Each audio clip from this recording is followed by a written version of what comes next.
Good afternoon sir. Hello' APSC প্ৰিলিমছৰ কাৰণে আমাৰ এক্সপিৰিয়েঞ্চসকলক কিবা এটা টিপছ দিব ছাৰ। APSC ৰিচেণ্টলি ওলালে নটিফিকেশ্যনখন প্ৰিলিমছৰ কাৰণে। তাতে ইমান ভাল ভাল পষ্ট ওলাইছে, ACS আছে, APS আছে, টেক্সেছৰ ইনস্পেক্টৰ আছে।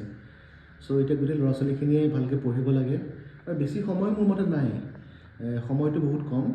আৰু এতিয়া আচলতে আমি এনেকুৱা এটা প্ৰতিষ্ঠান জইন কৰিব লাগে যোনটো প্ৰতিষ্ঠানৰ পৰা আগতে বহুত ল'ৰা ছোৱালী পাছ আউট হৈছে আৰু যোন ল'ৰা ছোৱালীবিলাকৰ পাছ আউট হোৱাৰ পিছফালে বহুতখিনি অফিচাৰ্ছ আছিলে।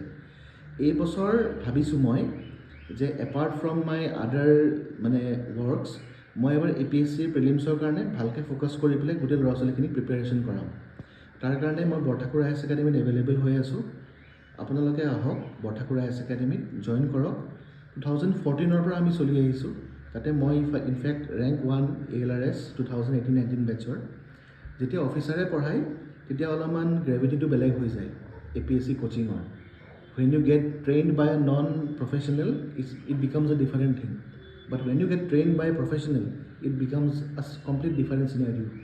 So come and join Bhartakur IAS Academy. I will be available only at Bhartakur IAS Academy. Numbers are given below. Thank you very much.